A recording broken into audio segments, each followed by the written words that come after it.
కంఠే పద్మాని శుభగే సందేవ శరణాగతం వాంగర్షధారణ మహోత్తస్తు మహోత్తాప్తతే భవంతా మహాత్మాన గృహంతో. అల్లుడు గారు ఏం చేస్తుంటారు బంగారయ్య గారు? లతా కన్స్ట్రక్షన్ కంపెనీలో ఇంజనీర్ అండి. అబ్బా అబ్బాయే ఆసుకి లాభం వచ్చేట్టుగా పనిచేస్తే నెలకు వాళ్ళు ఇచ్చేది 3000. ఆసుకి నష్టం వచ్చేట్టుగా బయట వాళ్ళతో లాలూచి పడితే వచ్చేది నెలకి 30,000. పైగా మా అల్లుడు గారికి వీపుంది గాని వెనకాల బంధువుల మోపు లేదు. అంతా సోలయే. రాజాధిరాజ రాజమార్తాండ సహస్ర రవితేజ శ్రీ శ్రీ శ్రీ శ్రీ చినరాజా వారు ఏం చేస్తున్నారు? ఎవరో మహారాజా వారు వస్తున్నట్టున్నారు. నా పొంత మహారాజా కాదు, నా కొడుకు ఉత్తరాజయ్యే. వాడికి సినిమా పిచ్చ. అక్కడ ఎవడు వేషాలు ఇవ్వట్లేదని ఇట్లా వేషాలు వేసుకుని రోడ్డు మీద తిరుగుతుంటాడు. యువరాజులకి స్వాగతం.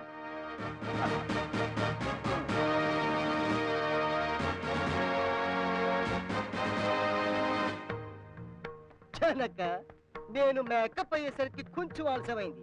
వెళ్ళి మొదలు పెట్టండి. కుపుత్ర, నువ్వక్కడ మేకప్ అయి వచ్చేసరికి ఇక్కడ పేకప్ అయిపోయింది. అటులనా బావగారు, మేము చుట్టుకు మళ్ళీ ఖాళీ కట్టండి. అశుభ మాటలు. అసలు దీనికి అంతటికి కారణం ఎక్కడా? ఏమిటి? నువ్వు. బాగుంది, నేనేం చేశాను? ఏం చేసావా? దీన్ని కడుపుతో ఉన్నప్పుడు సినిమాలు చూచావుకి అని నెత్తి నోరు మొత్తుకున్నాను. అంతటితో ఆపావా?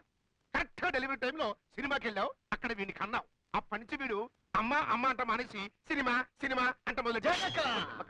ఇలాంటి నాకు ఇష్టం ఉండవు. తీసుకెళ్ళండి. ఇది లంచం కాదు సార్, గిఫ్ట్. లంచం ఇవ్వడంలో ఇదొక స్టైల్. లుక్ మిస్టర్, వెంటనే ఇక్కడి నుంచి వెళ్ళకపోతే వెళ్ళమని నోటితో చెప్పను. అయ్యో రామ, ఫ్రీగా వస్తే వద్దంటారే. తీసుకోండి, 10 కాసులు పైనే ఉంటుంది. తీసుకోవాలడు.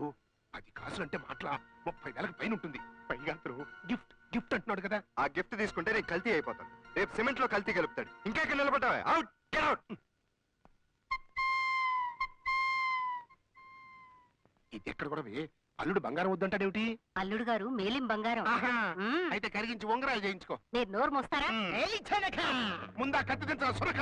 ఈ కర్రవాలం చే నీ శిరస్సును ఖండించాలని కోరిక ఉన్నదిరా. నీ అమ్మకడు మాట. ఈ దిక్కుమాలి కోరికేమిట్రా? ఆ సాగేటి రాజు బచ్చని శిరసము దుమ్మనక, రాజు వచ్చే శిరస్సును దుమ్మనక, రాజు వచ్చే శిరస్సును దుమ్మనక, రాజు వచ్చే